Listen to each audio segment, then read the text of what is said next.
करें? अच्छा सर, हाँ थोड़ा विजुअल करें। साइलेंस। एक मिनट। दो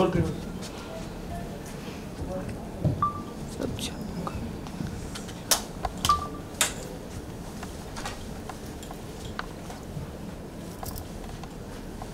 वो नीचे से ऊपर तक। हाँ थोड़ा स्कैनिंग चल रही है। बहुत हसीन है, इन्हें ज़मीन मत रखिए।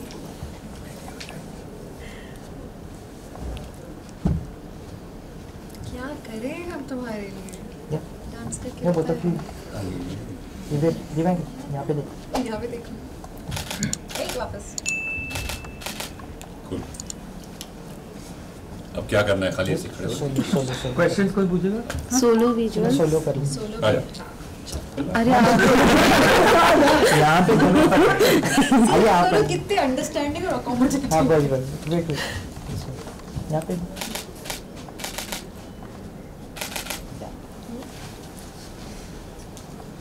ये मोबाइल पर अच्छी कर दो ना।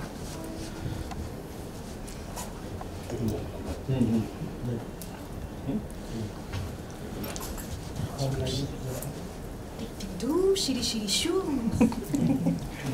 सही सही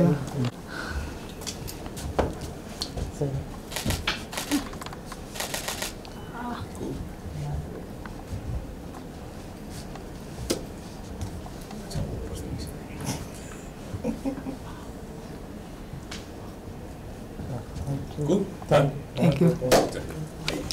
कहाँ लोग क्या है?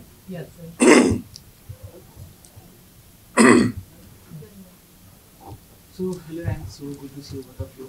Finally जब किसी भी शो का अनाउंसमेंट हो जाता है। आप you're looking into camera or at him? मैं तो इन पे देख रही थी, पर अच्छा मैं कैमरा देखूंगी, sorry. Okay. So hello and so good to see you both of you. Thank you. जब किसी भी शो का अनाउंसमेंट हो जाता है लोगों में एक्साइटमेंट बढ़ जाती है और शो डिले होने लगता है, तो लोगों में ये सवाल उठते हैं कि क्यों डिले हो रहा है, क्यों डिले हो रहा है। और फाइनली जब अब शो का डेट रिलीज हो चुका है, लोगों में वापस बस बन गया है, तो आप लोग फर्स्ट ऑफ ऑल प्लीज़ ये चीज़ बताइए, आप लोगों को ये चीज़ कितने रिस्पॉन्सिव मिले जब शो के डेट की अनाउंसमेंट हुई? मेरे ख्याल से जब शो आने वाला होता है एक तय तारीख पर, तो लोगों को उसका इंतज़ार होता है, लेकिन जब उसका डिले होता है, आने में थोड़ी देरी हो जाती है, तो वो मोस्ट अवेटेड शो बन जाता है। तो हमारा शो भी ऐसे मोस्ट अवेटेड हो गया है। एंड हाँ, our followers, people who love us, वो बहुत एक्साइटेड है। सब लोग बेसब्री से इंतज़ार कर रहे थे। इनफैक्ट मुझे बार बार पूछते रहते थे, and I was like so clueless. ये जो टेक्निकल जो भी डिफ़िकल्टीज़ आई, मुझे नहीं मालूम था लोगों को क्या जवाब दूँ। अब शुक्र है एक जवाब मिल गया है। हाँ, कि हम अमेरिकन प्रेसिडेंशियल इलेक्शंस का वेट कर रहे थे कि उसका रिजल्ट क्या होगा, उसके बाद हम रिलीज करें, जाहिर सी बात है, सही वक्त होना ताकि वो लोग भी आराम से देख सकें। ये जियो सवाल सिनेमा बिकॉज आएगा ट्रम्प बाहर। साहब ने कहा था कि नहीं, I would like to watch this show, तो we said let's finish Especially कर लो for men. इलेक्शन। ये सवाल तो ऑडियंस की तरफ से आ गया था, बट इसका जो ऑडियंस के लास्ट में था वाई ये डिले क्यों हुआ था? अभी बताया ना मैंने आपको। Okay fine sir. काफ़ी जादू फैला दिया आपने ट्रेलर दिखा के लोगों में, अपने जादू में कैद कर दिया लोगों को, पर अपने थ्रू ऑडियंस को बताई दीजिए आप दोनों की किस किस किरदार में आप लोग दिखने होंगे। द मैजिक ऑफ शीरी में मैं शीरी श्रॉफ के किरदार में नज़र आऊँगी, और मैं असल में एक हाउसवाइफ हूँ इसमें, पर एम्बिशंस हैं मेरे कुछ, और ये सिर्फ एक रेगुलर सी कहानी नहीं है कि किसी को कुछ बनना था और वो बनने के लिए कुछ किया। It's a beautiful story about interpersonal relationships, और दिल्ली की कहानी है, पंजाबी सेटअप है, like Shiri Shroff is Punjabi, child like by birth she is Punjabi, and बड़ी प्यारी सी कहानी है। स्पेशली हम लोगों का जो रिलेशनशिप है, एक मेंटोर एंड मेंटी का, वो बहुत ही खूबसूरती से शेप अप हुआ है। बाकी सर आप बताइए। नहीं, ऑल्सो क्या है, necessity becoming the mother of invention, यानी कि किसी मजबूरी से इनको कोई कदम उठाने पड़ते हैं, और वो कदम इनके एक बचपन के ख्वाब से जुड़ जाते हैं, एंड उनको लगता है कि अब मैं अपने पर फैला के थोड़ा उड़ सकती हूँ। सो कॉम्प्लिकेटेड भी है, लेकिन एक खूबसूरत कहानी है कि एक माँ, एक बीवी, एक बहू और एक शिष्य, ये सारे रोल शीरी को निभाने पड़ रहे हैं और कैसे बैलेंस रखना इन सारे किरदारों को। तो एक खूबसूरत कहानी, और मेरा किरदार जादूगर सलीम का है, जो इनके जो ख्वाब होते हैं उनको पूरा करने के लिए मैं एक माध्यम बनता हूँ, एक रास्ता बनता हूँ, और फिर मेरी ज़िंदगी में कैसे बदलाव आते हैं, वो इमोशनल बदलाव जो ये लेके आती हैं, एक कॉन्फिडेंस जो मैं एक बहुत नेगेटिविटी में चला गया था, कैसे मैं पॉजिटिविटी में आता हूँ। तो ये मेरी जर्नी इनके साथ है। बाकी तो और बहुत प्यारी सी कहानी है। दिव्यांकर जी, आपसे जानना चाहेंगे कि दो सवाल आपसे, कि जिस तरह से हम बचपन में कोई चीज़ नोटिस करते हैं बट उस समय नहीं, उसके बाद कोई चीज़ काम आती है। जैसे बचपन में आपने सर्कस देखा होगा, मैजिशियन को देखा होगा, इस फिल्म में, इस शो में आप कितना वो चीज़ काम आया क्योंकि उस किरदार में आप गई। और सेकंड क्वेश्चन ये था कि नॉट फ्रॉम पंजाबी बैकग्राउंड, आपने पंजाबी भी ट्राई, तो वो दोनों में क्या डिफरेंस है? मुझे लगता है मैजिशियन बनना या पंजाबी बनना, दोनों में से क्या ज़्यादा डिफ़िकल्ट था? पंजाबी बनना क्योंकि मैं बड़े सटल से बैकग्राउंड से आई हूँ, भोपाली हूँ और शुद्ध हिंदी में बातचीत करती हूँ। तो एक तो वो बोली पकड़ना, पंजाबी पकड़ना, वो एक अपने आप में बहुत बड़ा चैलेंज था। तो उसके लिए भी मैंने न जाने कितनी अपनी स्क्रिप्ट्स को लेके न जाने कितनी रीडिंग्स की, कितने रिहर्सल्स किए। लोगों को सुनाती थी जो एक्चुअल पंजाबी लोग होते थे, उन लोगों को, मेरे फ्रेंड्स थे ऐसे कुछ, उन लोगों को बोल बोल के सुनाती थी, बताओ बताओ, and then I would record myself और अपनी वॉइस रिकॉर्डिंग्स उन्हें भेजती थी। So one was this, and then also for जहाँ तक बात आती है कि बचपन का, बहुत अफरा तफरी मची हुई है। क्या हो गया? गरिमा, somebody should be in charge। ये जो आराम से आ रहे हैं, जा रहे हैं, दरवाजा खुला है बाहर की। जी।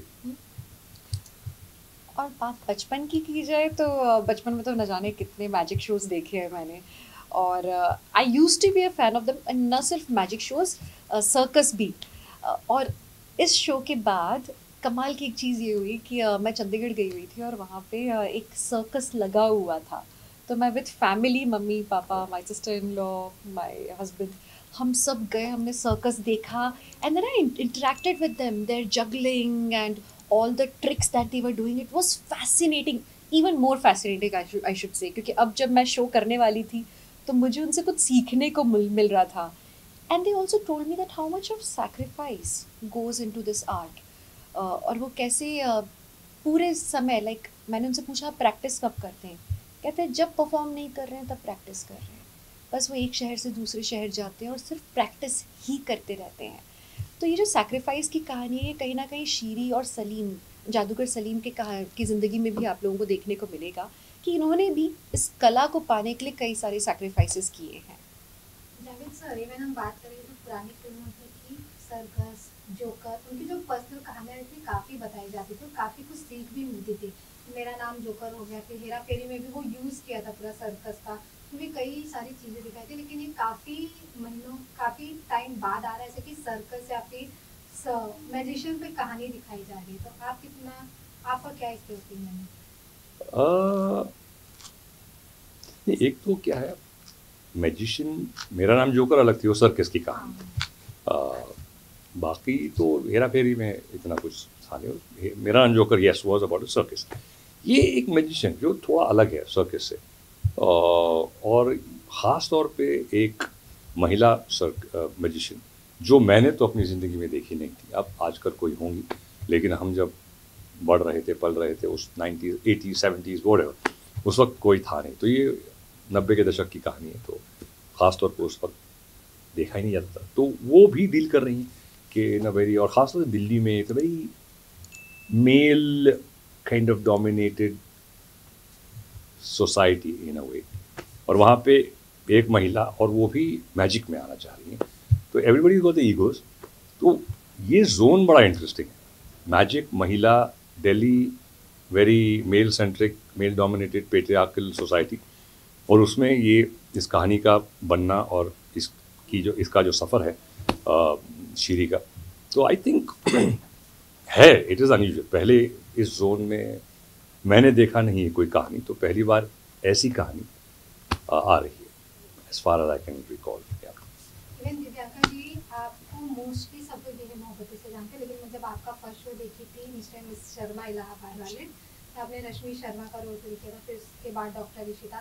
आपका जो बिहेवियर है उसमें थोड़ा सेम है, लेकिन कैरेक्टर काफ़ी अलग है। आपका जो रिस्पॉन्सिबिलिटीज़ रहता है वो काफ़ी अलग है, और इसमें भी आपके जो शो आ रहा है इसमें भी आपकी रिस्पॉन्सिबिलिटीज़ काफ़ी अलग है।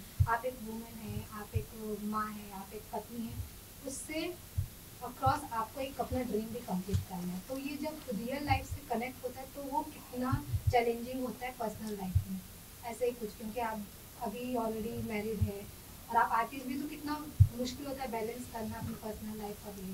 जब ये reply to the camera, I am just saying this. I am replying to the camera जी। मैं उन्हें समझने की कोशिश कर रही थी। वाह, बड़ा क्वेश्चन है ये। तो आप ये कहना चाह रहे हैं कि ये जो मैं अलग अलग किरदार निभाती हूँ उन्हीं की तरह मैं असली लाइफ में बैलेंस कैसे करती हूँ अपनी लाइफ में। थैंकफुली मुझे इतने पावरफुल रोल्स मिले हैं अब तक, जैसे एक ये है मोहब्बतें में इशिता थी, या फिर मिसेस मिस्टर शर्मा इलाहाबाद वाले में एक रश्मि शर्मा थी जो अलग ही इलाहाबाद और यूपी की तरफ की एक्सेंट लेकर आई थी। और वहीं फिर और भी जो किए कैरेक्टर्स। एक चीज़ रही कि as a woman, as a homemaker, I was always balancing out things, but isn't that what all of us do? हम सब, एंड मैं सिर्फ औरत तक इस बात को नहीं रखूँगी, मैं कहूँगी औरत हो या मर्द हो, कहीं ना कहीं हम सब अपने तरीके से अपनी ज़िंदगी को, अपने आसपास के लोगों को बैलेंस करने की, उनके इमोशंस का ख्याल रखने की कोशिश कर रहे होते हैं, सैक्रिफाइसेस भी कर रहे होते हैं कई सारे, और वही सब ये बंदी भी कर रही थी, शीरी।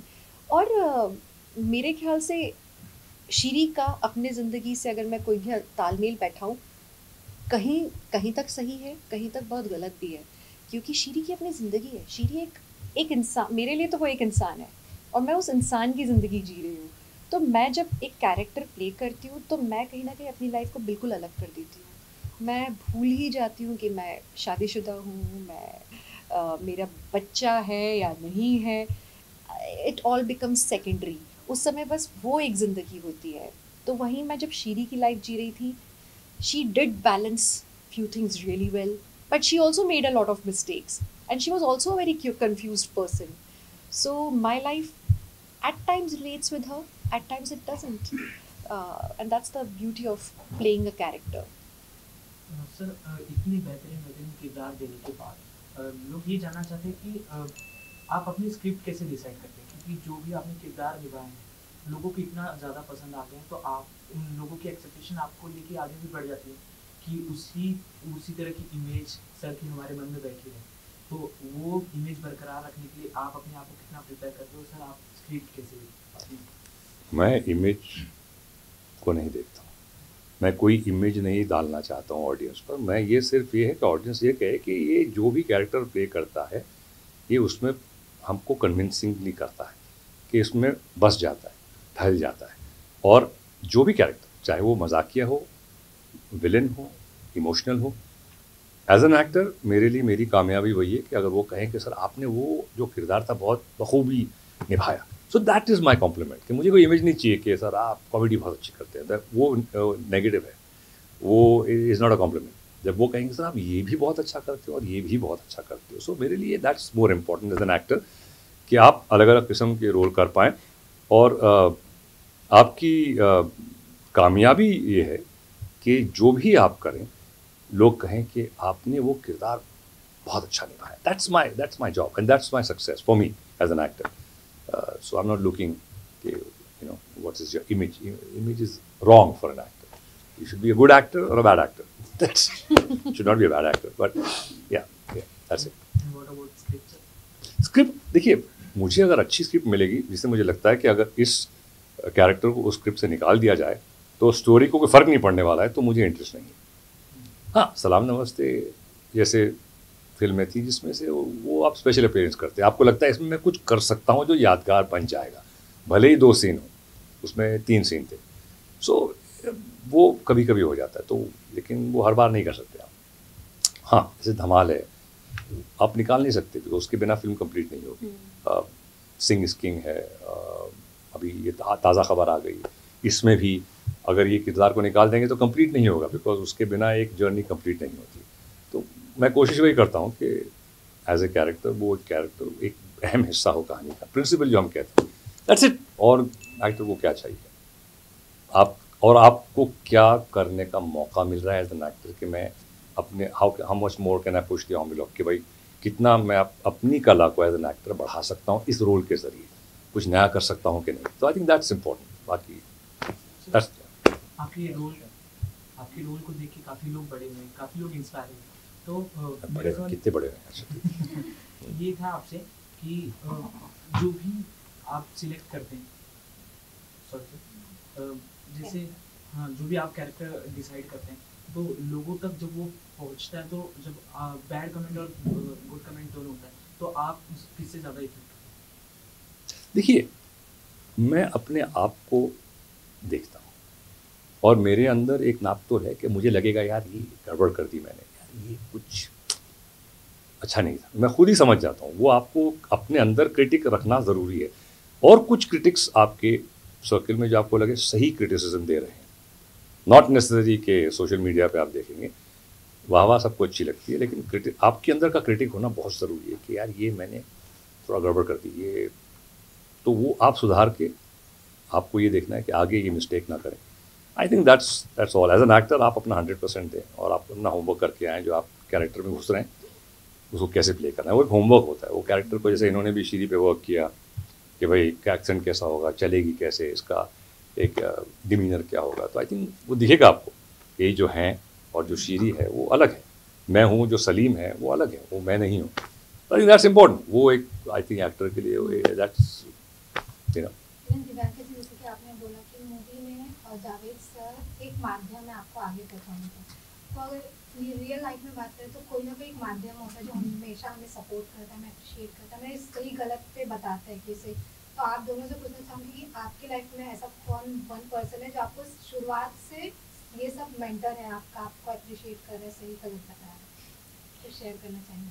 मेरी लाइफ में पहले तो मेरे mummy papa, my sister, then even my brother in the latest stages. अब मेरा भाई बड़ा हो गया है तो अब वो मुझे बताया करता है, पर पहले ये जो 3 फैक्टर्स होते थे, मम्मी पापा एंड सिस्टर, ये लोग मुझे बहुत ब्यूटीफुली क्वेश्चन करते थे, गाइड करते थे।